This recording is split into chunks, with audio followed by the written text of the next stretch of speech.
Good afternoon, everyone. We're almost ready to start the presentation.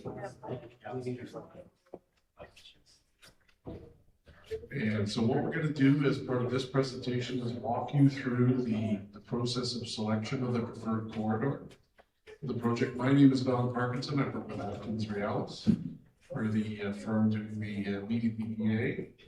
And before we get into the presentation, I would like to introduce Mr. Qasim Siddiq, who's going to provide us with some opening remarks. Qasim is the one of the project co-leads for this project.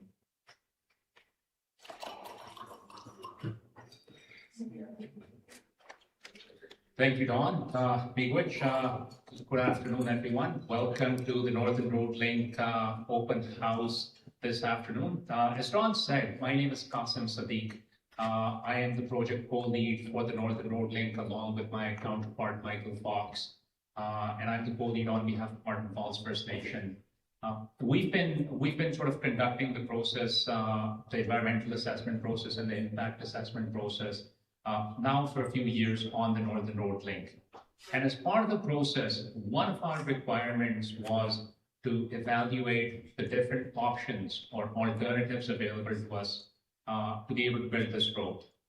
We have now come to a point after engaging and consulting initially on those alternatives. We've now come to a point where we've conducted our analysis and we've developed our own recommendation and view of the preferred. And the purpose of this open house is to present that to the general public, to neighboring Indigenous communities, to be able to get feedback on the corridor that we've selected. And then based on that feedback, we're hoping to finalize the preferred recommendation and move on to our final step in the EAIS process, which is the development of the report. So that's the intent of this afternoon. I'm going to pass it over to my colleagues, Don Parkinson and Ange Brooks, to do the presentation and walk us through it. And then the rest of the team is standing around the room. Will all be scattered for answering any questions and having discussions on what we hear in the presentation. Thank you.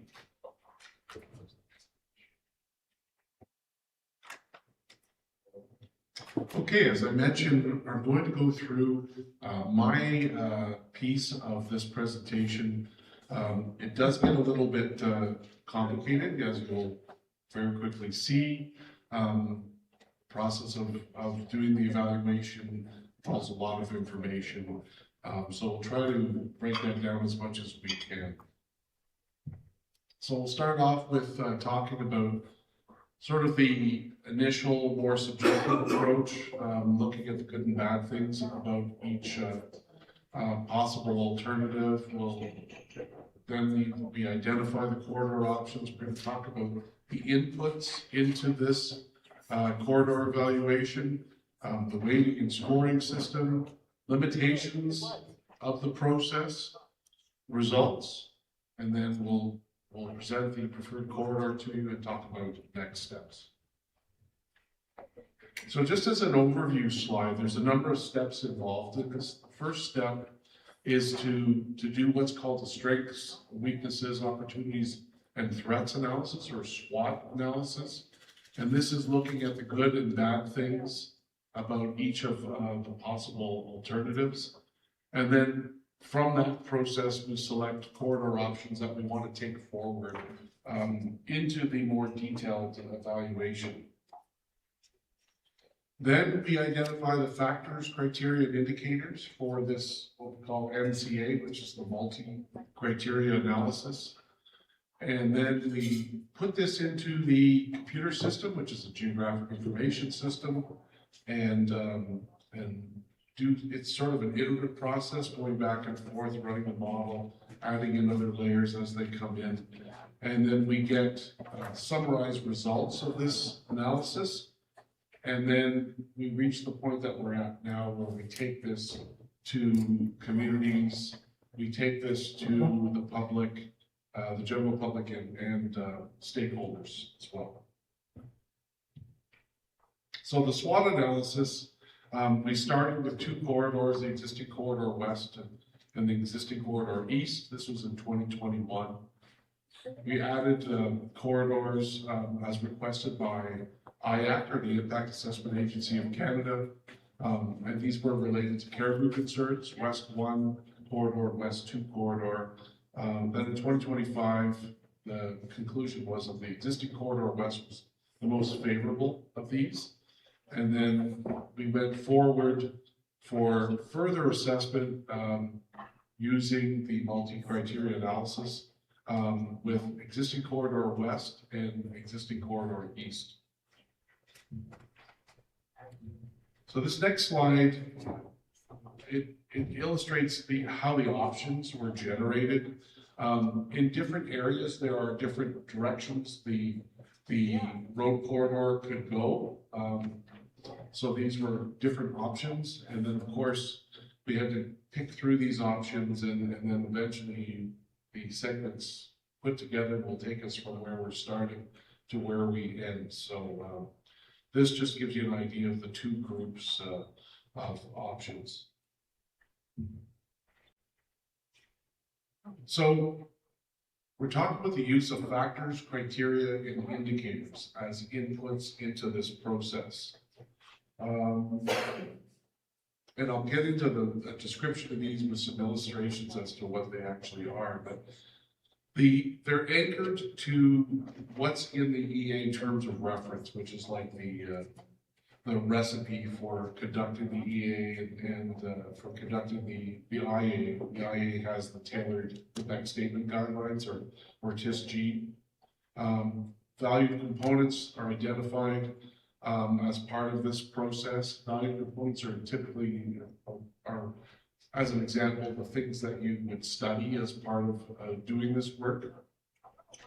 And they are proposed by the general public, by community members, by stakeholders, by government agencies, specialists working with different government agencies, as well as by the consulting team. And then these inputs, these factors, criteria, and other indicators allow us to use to complete this, what we call a multi-criteria analysis. So what that really is, the best way to describe it is, those of you who are familiar with geographic information systems, you're taking each layer. So a layer could be, for example, distribution of caribou.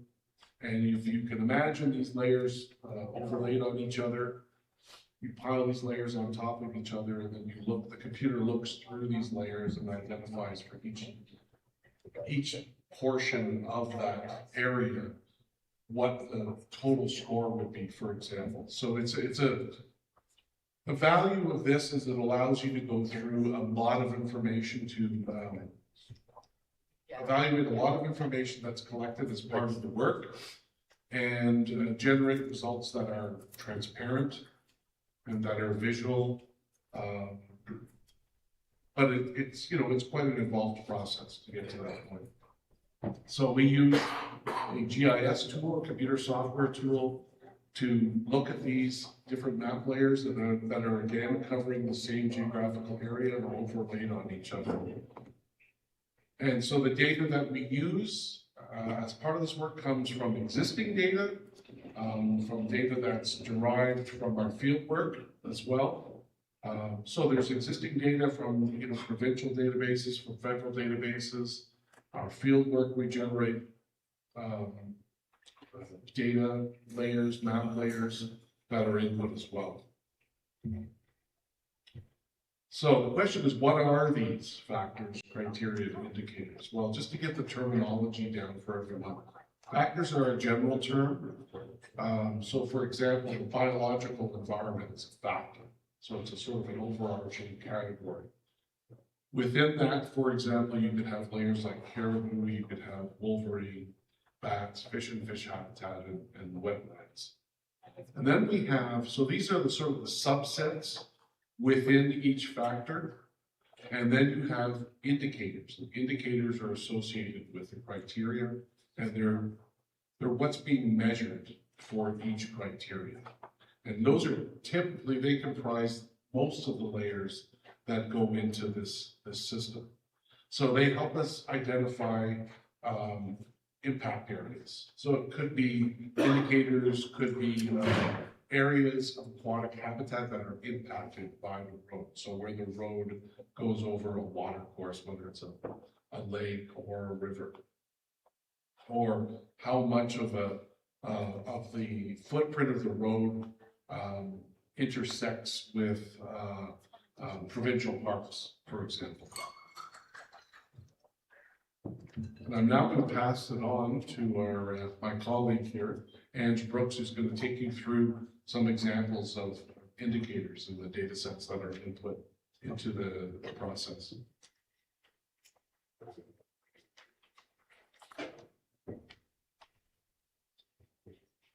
Hi there, I'm Ange. Okay, so we'll just start with this slide as an example of how we work with an indicator. So what we have on the map is a little cutout of the Attawapskat River and our two possible crossings of the river.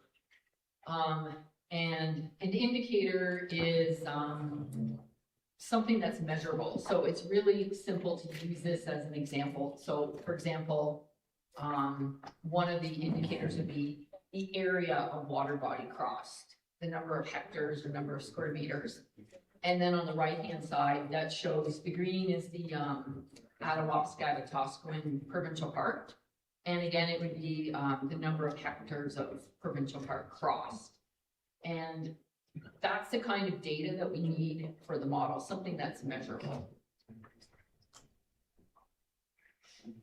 Okay, so this next slide is showing you the weighting that we use, and we have our 5 factors, the umbrellas of the VCs, and we weighted them all the same, so they're each worth 20%.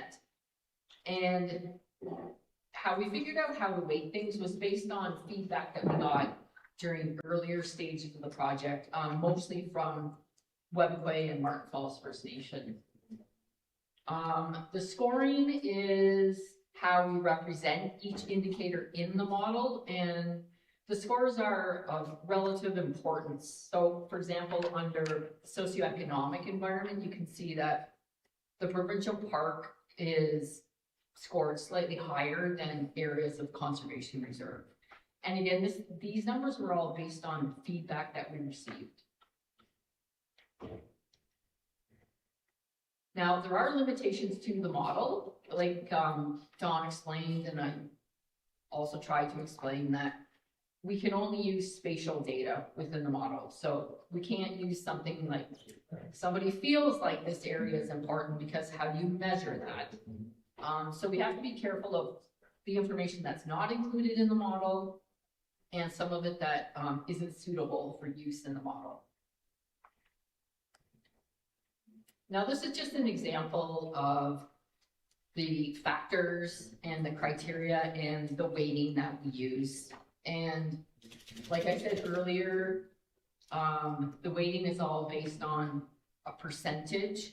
So depending on how many criteria we have, we just divide it by 100%, and that's the weighting that we give.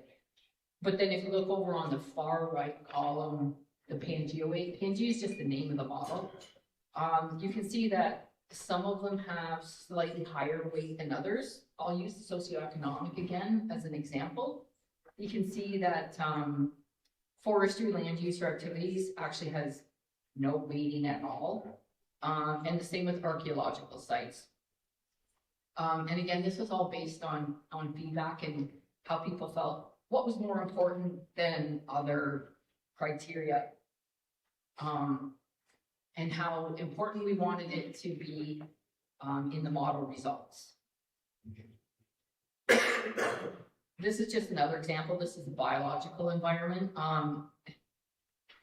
If you go down into species at risk, you can see that chimney swift and whippoorwill got weighted at nothing.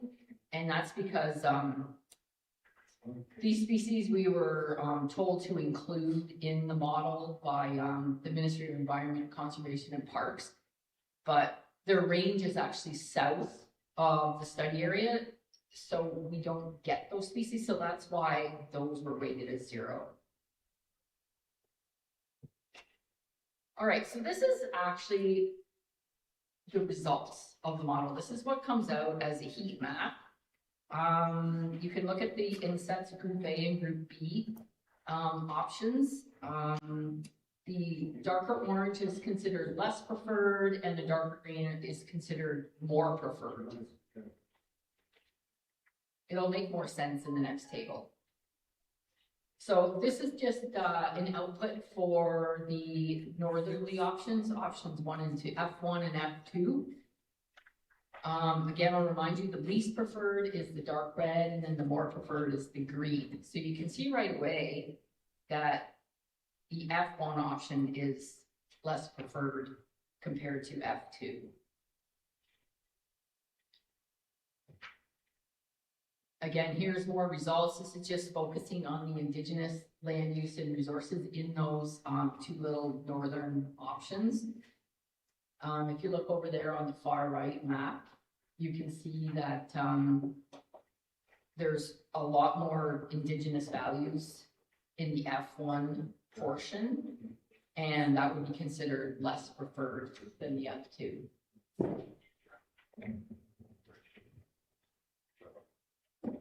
Now, when we look at the group B, which are all the options around the river crossings, these are the tabular results that came out. Again, green is more preferred than the red, and it's kind of glaringly obvious what is coming out as the more preferred option, which is option 3. If you look on those little map insets below with the purple lines, option 3 is the one on the left, and that's the western crossing of the Atawasca, and it's more preferred, which is what we were kind of shocked, staying off of the Esker and instead running right through the Muskeg.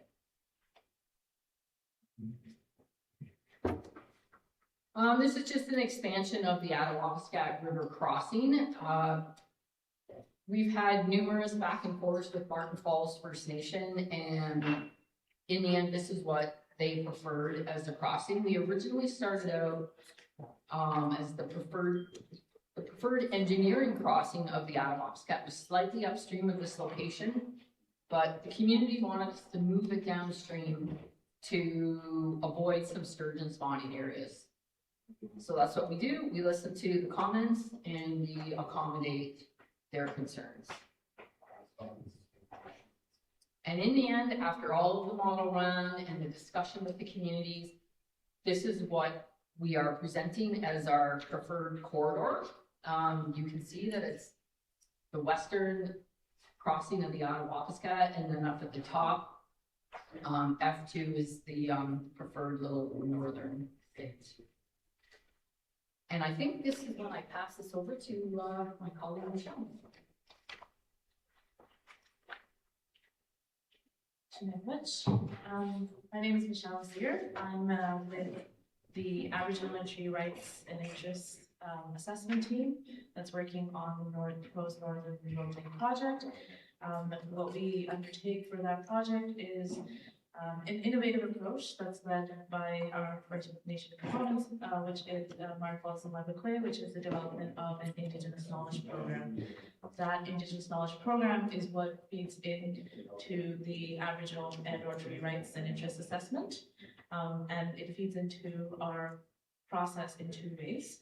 One is the existing knowledge base that both Dawn and Anne spoke of, which is based on existing Indigenous knowledge and Indigenous land and resource use that's available, as well as our own work looking at publicly available desktop information. The other aspect, and where we're hoping to collaborate with Indigenous communities, is through the project-specific studies, where Indigenous communities look at our study areas that we develop for this work and undertake project-specific Indigenous knowledge studies, and or as Anne spoke of, participate through, and Dawn spoke of it as well, through our field programs. Together, those 2 sources of information that we get through our Indigenous knowledge program form our baseline conditions. And our approach is where Anishinaabe and and or Indigenous community knowledge leads our assessment process and defines how we work through the Aboriginal and or Treaty Rights and Interest Assessment. So over here on the slide, we're showing the overall timeline for our Indigenous Knowledge Program. It is in line with the overall schedule for the proposed Northern Road Link project's environmental and impact assessment. We also have poster boards that show this timeline in more detail, and after a presentation will be available and around to walk you through that aspect of it. Essentially, on the high level, this program officially launched in March 2022, and we're working through it with the goal of it being available for communities to participate on until the project environmental assessment wraps up. It is a critical base, as I noted earlier, on which most of the environmental assessment is undertaken on, but more specifically on where Aboriginal and Treaty Rights and Interests and our understanding of it comes through. So, as I mentioned, this Indigenous knowledge is an important component for our Aboriginal and Treaty Rights and Interests work, but it is something that is part of the overall value components approach. So Indigenous knowledge feeds into all of our value components for our various disciplines, but for Aboriginal and Treaty Rights and Interests specifically, it feeds into our two main value components, which are Indigenous use of lands and resources and cultural continuity and well-being. Up here again on the poster boards, we have a poster specifically dedicated to Aboriginal and or Treaty Rights and Interests work, and it shows exactly what value components are we have and the indicators that form that value component and how we're working through the assessment for them. So for the work that we're undertaking on Aboriginal and or Treaty Rights and Interest assessment,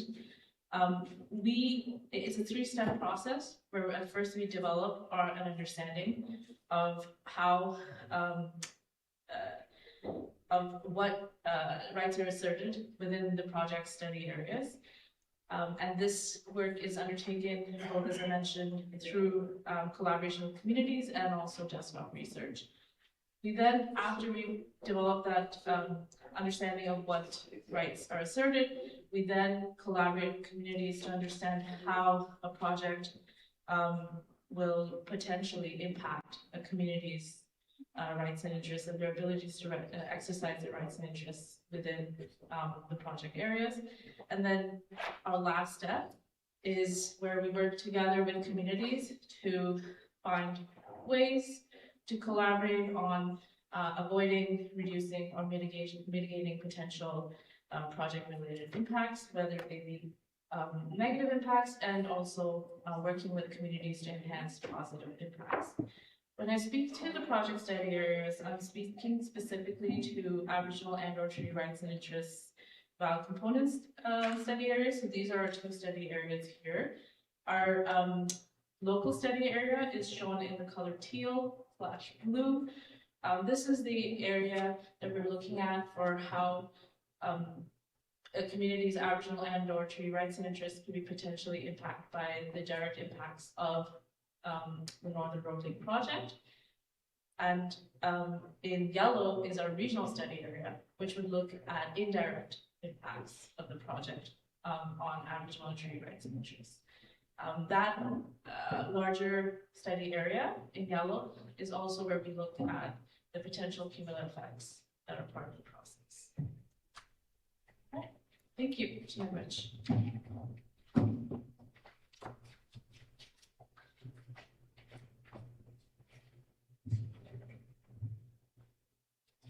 Okay, so in terms of next steps, we've gone through the process, as you can see, of identifying a preferred corridor, and now we're at the process. We're at the point where we're taking that back out to communities and the general public and stakeholders, and to receive further comment. And then once that is finalized, then we will move forward with the preferred corridor as essentially our study area as we move forward to completing the EA and the impact assessments. that's where we stand now. And with that, I'll open it up to questions for everyone. We have any questions? Okay, good question over here. Get a mic. I haven't heard anything about cost. Like, there's no cost mentioned about anything in the presentation by either preferred route or the other one. Is cost being consideration here? And if so, who's paying? Do we have anyone who can talk about preliminary cost estimates at this point? Anyone want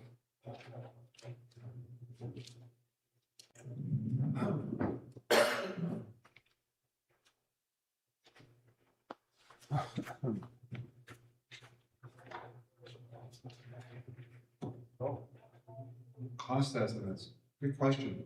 So part of determining preliminary costs is actually doing preliminary engineering.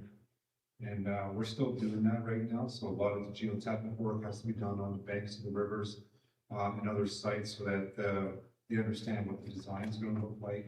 And from there, you go to 30%, 60% design.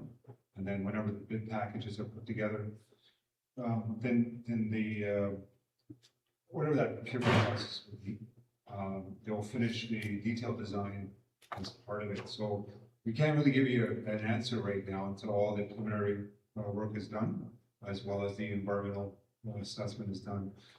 A lot of the public inputs and indigenous inputs helps shape the routing, but also shapes the mitigation measures around that. So that also adds to costs if there's additional mitigation measures that are outside the best practice done by typically NTO when it comes to these type of roads.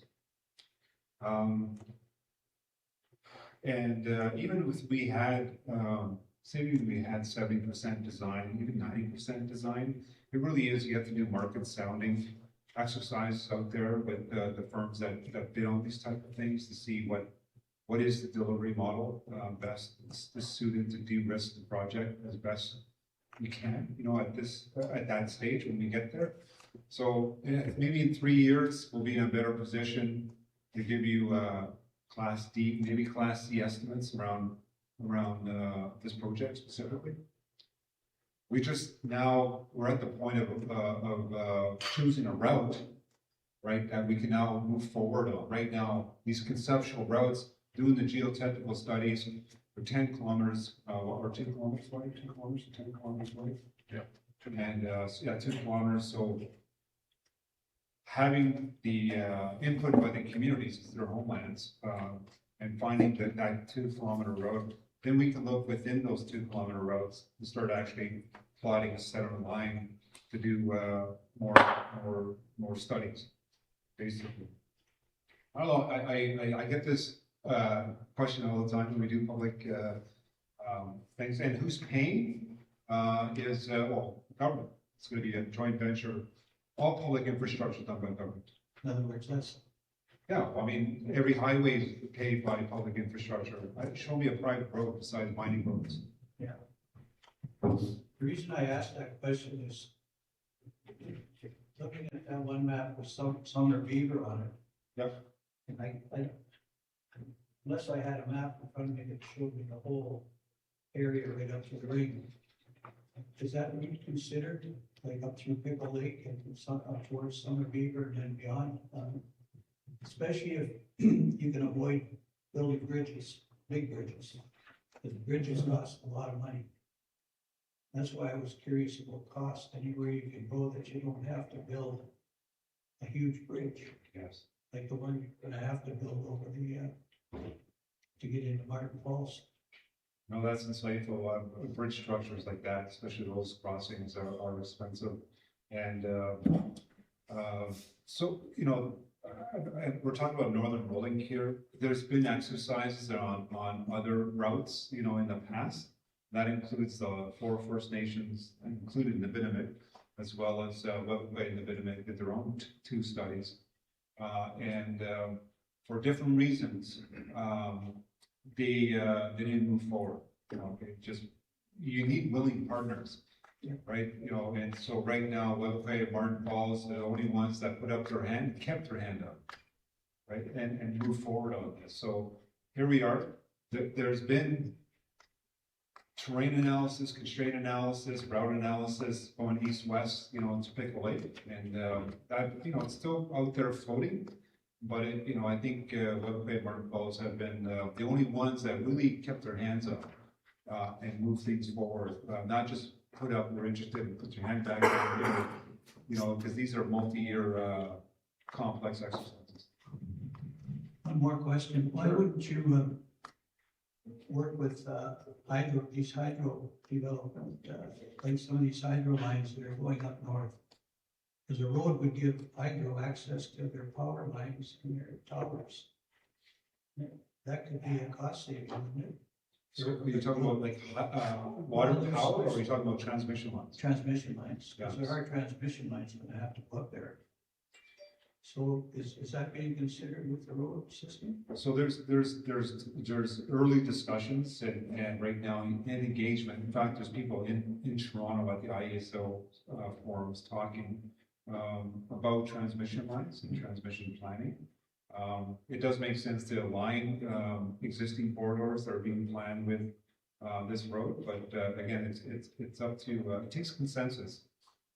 Regional consensus on participating First Nations, say, okay, this is what we want, and if we can align them, you know, into this road study, corridor, then you got a multi-purpose, utility corridor.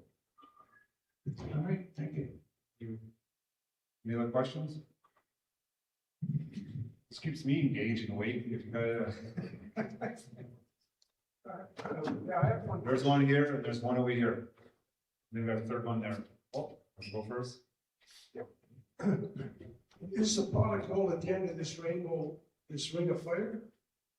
Oh, Is yeah, this what it's all being done for? Everything's on, but it's not much of a priority because some of these people may not have been born when they first came up with the ring of fire, and we're certainly it's been 20 years since it was mentioned. So is it becoming a priority, or is this just a wish list down the road, or what's happening here exactly? good question. Yeah, it's been a long time since the original discovery, in the Ring of Fire, and, but it's ore body, like it's base metals that they're, like, so the difference between precious metals, diamonds, or gold, like Musselwhite or De Beers, you could take the product and fly it out. Base metal operations requires ore body coming out, so you need a road. And so I can't remember the last time we built a road at this length in this region. It's been a long time. And so the rules have changed. Environmental impact is, we're in year number 8.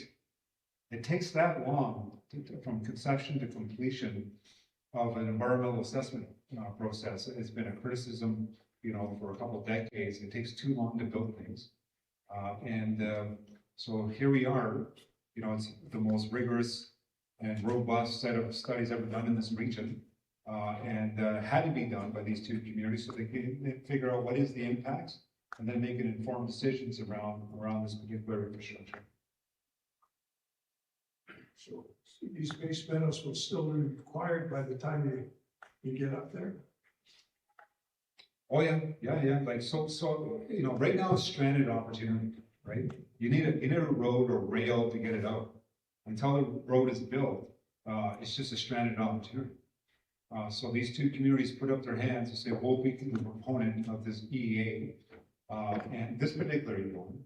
But you gotta remember, there's 3 other road sections, or 2 other road sections on here. They're all different purposes. So the Martin Falls Community Access Road is an access road to their community.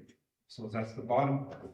The Weatherquay Supply Road is what we call an economic development road from their airport to the proposed mine sites. This middle road is what we're talking about today. And its purpose is specifically industrial road for them, which will access the highway or the railway in the Keeton area. To get to the ring of fire for these That's right. base metals? It's a two-way traffic. You need to move material up to build the mine, and then you gotta move the ore body down. Oh, I agree. And I realized that from day one, they spoke of the critical need to get these materials and get the road. And I was just thinking, somehow they built the Alaska Highway in 2 years, and 20 years later, we're still trying to figure out how to get up there. Yeah, well, the different rules back then. You didn't need to consult indigenous communities or the public. Today you do. It's just the reality of it. And what's expediting this today, now is that they're at the end of the process. Now they're looking at pre-construction planning. Good luck. We had a question here. You got a map up there to show where everything's going on? Do we have a map? Yeah. You had one there. Oh, that's a crazy map. All right here? Okay, now show me Nakina. Pause. It'd be on the floor.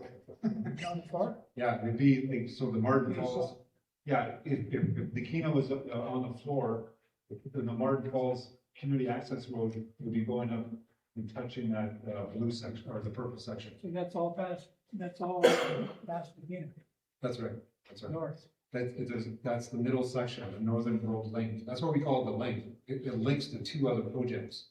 But this project here specifically, its purpose, it's explicit in the project description. It's an industrial road for the Ring of Fire lines. So now they're putting a power line in here, apparently, on that road. Oh, there's ideas about power lines right now. Nothing going? What's that? I thought they had one going. No, that's the Greenstone. It's a Greenstone, had an announcement a couple weeks ago, and that's reinforcing the infrastructure, the transmission infrastructure there. So it doesn't go past Carroll. Not yet. But I seen most of your roads, it looks like it's straight, not like Nakina, when I was building Nakina Road, I couldn't, what the hell are you guys going all these corners for? And now later on, you gotta straighten them out, you say, well, it's all done in Toronto, so what can I tell you? But you should have seen that jackpot, maybe. Yeah. No, Yeah, no rhyme or reason. It's trade-offs at the end of the day. Like, there's, this may be the most economical, this may be the most technical, but there's trade-offs between, caribou herds, breeding grounds, et cetera. Like, that's the whole point of this. Yeah. The different values and the calculus around it, like what rating do you put on each of the value components? And then when you go through the exercise, these are the 3, these are the routings that we're looking at, and what we're sharing today is the preferred routing of the proponents, and the proponents being the 2 First Nations. This is what we want across.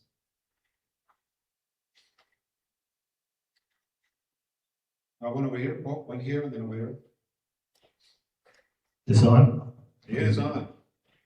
I just Game want on. to clarify here, there's a lot of talk about public input because of these sessions and what's going on here. And I'm just wondering, the science, the economic impact, the studies, the community's involvement have all brought about the options that you lay out now.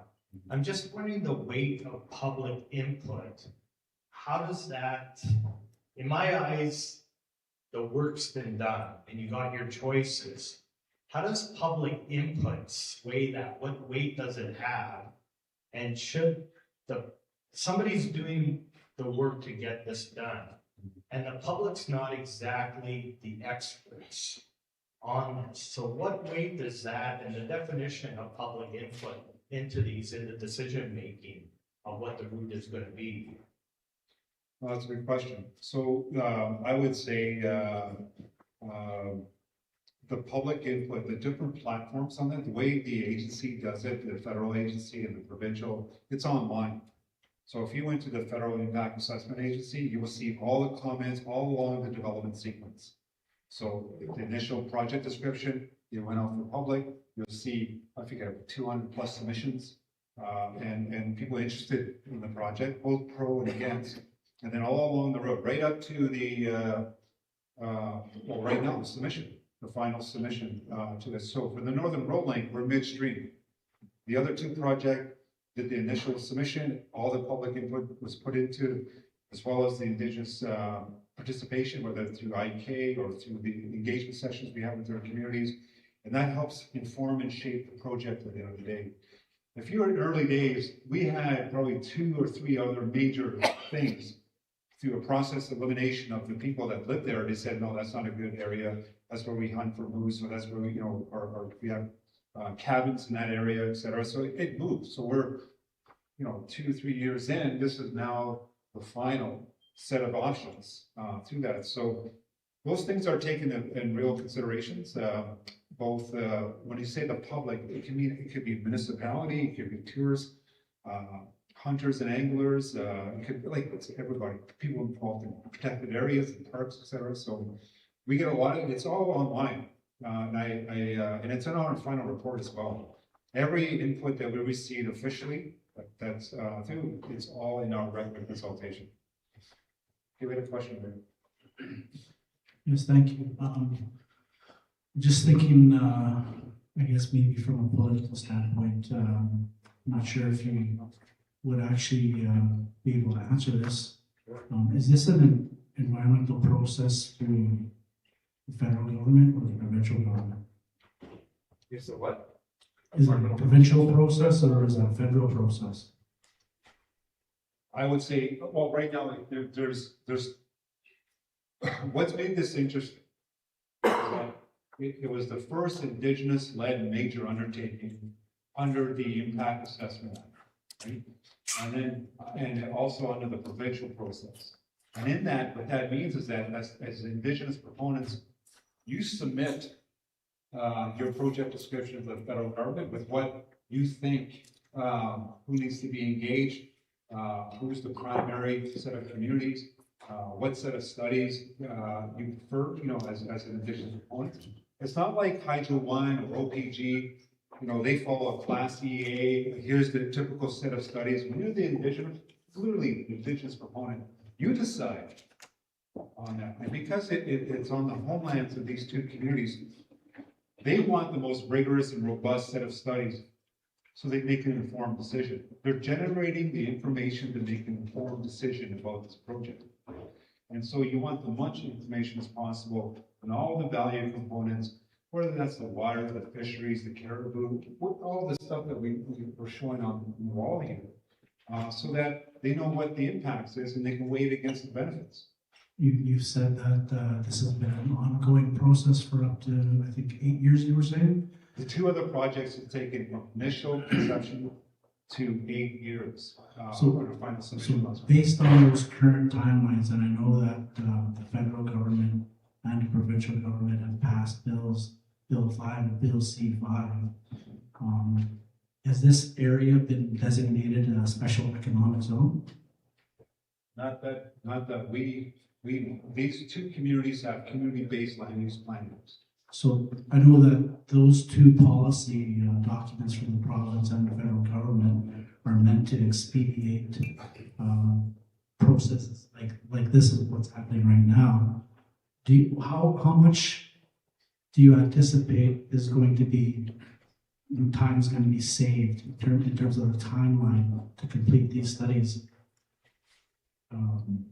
Based on those 2 policies that are out there now.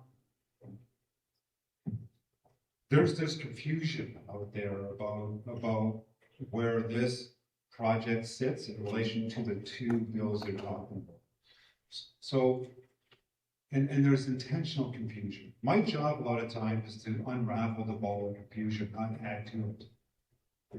And so, to your question, how does these bills affect these projects?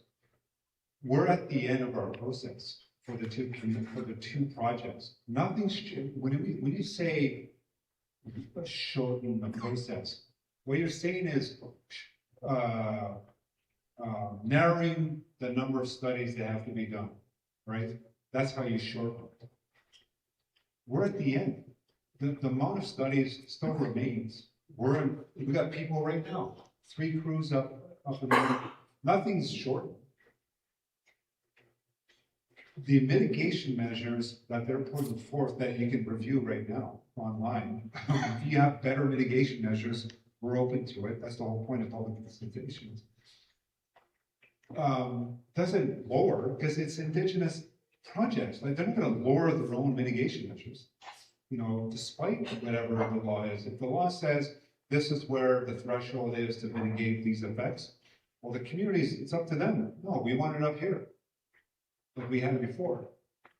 So these bills don't really affect the mitigation strategies associated with the effects of the project. It's up to the community. Now, if you're a mainstream proponent, oh, guess what? This lowers the cost, this lowers the time, let's do it. Right? You know, because you're trying to build the project. But if you're the indigenous and this is your homeland, you want it up here. And that's the bonus of being an indigenous proponent. You determine what kind of mitigation measures you want in your area. So those bills don't really affect these projects at this point in time. Well, we're always hearing the rhetoric around our Aboriginal and treaty rights are being affected, but based on from what I'm looking at in terms of those bills, I think it actually strengthens. So we're just, thinking out loud. I appreciate the clarification. Thank you. Wrong. Anything else? Are we?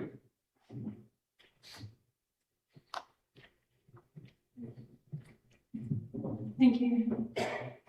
My question is that you said a few times that this is an Indigenous-led project and process, and you get to decide because of that who's consulted and why and how. And then within those parameters, it's not the way that the government does it, for instance, where there's a duty to consult with all Indigenous in the area. My question is this mean because it's Indigenous-led that it's separate from Aboriginal law within the larger structure? Because it's my understanding that there would still be a need to consult with, through the duty to consult with all Indigenous peoples in the area. And so when you use the word Indigenous, you're really only referring to First Nations in the area, because as I understand, there are Métis people there. As I understand, the Métis Nation of Ontario has not been consulted with in a meaningful way at this point, and there are Métis people in the area. So I'm just wondering at what point you intend to connect with the Métis Nation of Ontario to have, to fulfill the need as the duty to consult. And it's not to say that the Métis Nation of Ontario wants to stop something like this from happening, or that we're in opposition from something like this happening, because this is really important to the First Nations, and those are our brothers and sisters, and we care very much. It's just that it feels really exclusionary to be kept out of these decisions and to hear, like we have a community in Greenstone who have people living in this area who very much benefit from these training initiatives that you're putting forward, and I assume that there'd be jobs and economic activity along the road and maybe proposals. Like, at what point does consultation actually happen in a more broad and meaningful way with all of Indigenous communities? Thank you. When you're a proponent of a project, a major undertaking like this, you don't make the decisions. There's an integration of principles. In this case, there's Indigenous principles, the provincial principles, the federal principles. We did our best to integrate that in the framework that you see today. So you still got to respond to federal, provincial regulators. So you set forth, okay, these are the communities that we think, based on relations, shared lands, shared territory, shared culture, shared family, that these are the ones we're going to focus on based on the footprint of this particular project. Doesn't matter our list. The federal government said no. These are our list, our federal list that you have. So it was like 10 First Nations and Métis. And then there's the provincial list, which was 22 communities in that list.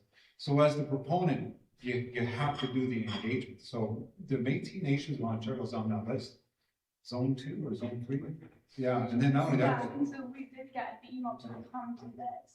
Yeah. Is that what you mean by consultation? Yeah, so. Is that what you mean by consultation? This? Oh, this is a public consultation. So have you read the record of consultation? No. Okay, I would take a peek.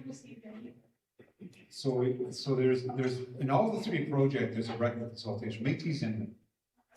And I personally was in the the Legion, is this the Legion? And we actually went, Marion and I actually knocked on the Métis Nation door and asked, hey, we've got a project over here. We sent you information about it. Do you want to join us and learn about this project? So I know that's happening in all 3 projects, including here. But I also know that the Greenstone has an open house tomorrow. Yes. Yeah, so that, I know there's been outreach on that as well. So, but you do make an important point, and I always try to make this a teachable moment. It doesn't matter what the law is. In Canada, provincially, the Constitution is the highest form of law. And the Aboriginal and treaty rights are embedded in there. So even with the Bill 5, Bill 6, it doesn't matter. The highest form of law is the Constitution. BT, Inuit, and First Nations are there. And as First Nations proponents, they understand that pretty clearly. And so I invite you to look at the record consultation. It's pretty robust. And I know the consultation leads are more than willing to talk. Wonderful. Thank you for your answer. We're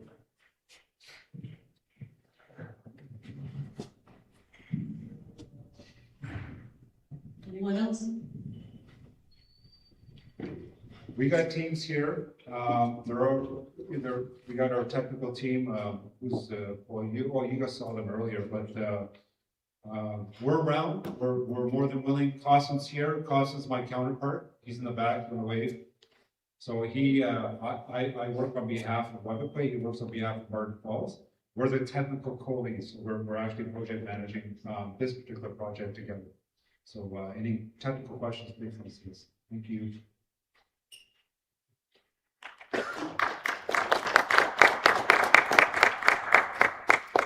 If anyone wants any smaller discussions, that center back table, we can meet there, and if you want to just have small conversations or some questions, or circulate around, we'll leave it up to you, but we'll use the center back table as the meeting place.